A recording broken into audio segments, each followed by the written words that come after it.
Olá amigos, tudo bem? Estamos falando aqui diretamente de um dos parques mais importantes da cidade de Campinas, que é o Parque da Lagoa do Taquaral. Ele é considerado o principal parque aqui da cidade de Campinas, mas eu não estou aqui exatamente para falar sobre o Parque do Taquaral. A minha proposta é tratar de alguns conceitos geográficos e usar o exemplo dos parques para ilustrar esses conceitos geográficos. Os dois conceitos fundamentais que eu vou tratar então aqui nessa nossa conversa são o conceito de objeto e o conceito de função, né? Nós vamos assumir aqui para a nossa conversa que objeto é tudo aquilo que nós podemos ver, seja fruto do trabalho humano, seja fruto da própria natureza. Na maior parte das cidades hoje o que nós vemos é basicamente produto do trabalho humano.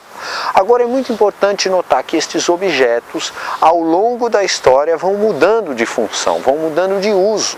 Então nós temos exemplos clássicos como os prédios, né? Muitos prédios foram construídos, por exemplo, para servir como casarões do café e hoje sediam grandes bancos multinacionais. É um exemplo de refuncionalização, dar um novo uso a um objeto que foi construído por uma lógica que não existe mais. Então nesse sentido nós podemos conversar um pouco a respeito do significado dos parques para as cidades brasileiras. Os parques são construções relativamente antigas do século XX, de todo o começo e primeira metade do século XX, onde se transformaram em espaços muito importantes porque eram espaços de lazer, espaços de convívio social. Eram espaços destinados a que as pessoas se encontrassem, conversassem e tivessem ali os seus momentos de lazer. Assim como os parques, nós tínhamos os campos, nós tínhamos as praças, né? O lazer, a noção de lazer, durante muito tempo esteve ligada à noção de convívio público e de convivência coletiva.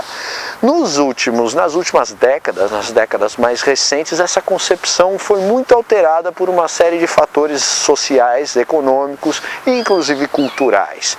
Criou-se em primeiro lugar uma cultura de lazer muito mais voltada para o consumo individual. Então o lazer de muitas pessoas hoje gira em torno da televisão ou de aparelhos eletrônicos e este lazer é um lazer privado, um lazer realizado em casa.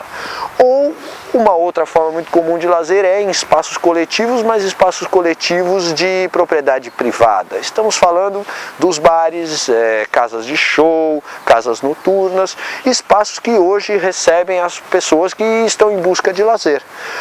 O que acontece é que há uma grande metamorfose no significado do lazer em si, porque o lazer passa a ser um objeto de consumo e assim as pessoas passam a ser distinguidas se podem ou não consumir determinados locais, acessar determinados locais pelo seu padrão aquisitivo. Nesse sentido, então, nós podemos ter uma ideia de por que os parques ainda são tão pouco presentes nas cidades brasileiras e os poucos parques que nós temos estão muito abandonados, muitas vezes até ocupados por moradores de rua e geram muito mais uma sensação de insegurança do que de convivência para os moradores das cidades. Isso tem muito a ver, então, com esta mudança de significado que estas formas, esses objetos chamados parques, ganharam ao longo do tempo, né? Numa sociedade, então, onde o consumo é voltado aos espaços privados ou ao consumo individual, os parques perderam relevância e a população também deixou de exigir tanto do poder público que se constituísse esse tipo de espaço. Socialmente, esse espaço é muito importante aqui hoje para a cidade de Campinas. Se você vem aqui no fim de semana, ele é muito procurado, esse parque, mas isso também espelha uma realidade de uma cidade, e como muitas outras no Brasil, muito carente em espaços como esse, espaços coletivos como este, né?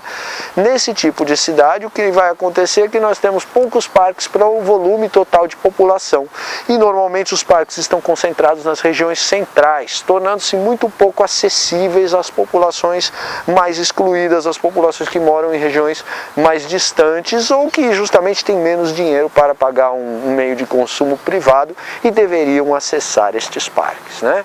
Então isso explica muito dessa esta metamorfose que o significado dos parques conheceram aí nos últimos anos. Lembre-se sempre então da categoria forma e do pensamento a respeito da função. Cada forma tem um significado no tempo em que ela se insere. É isso aí, gente.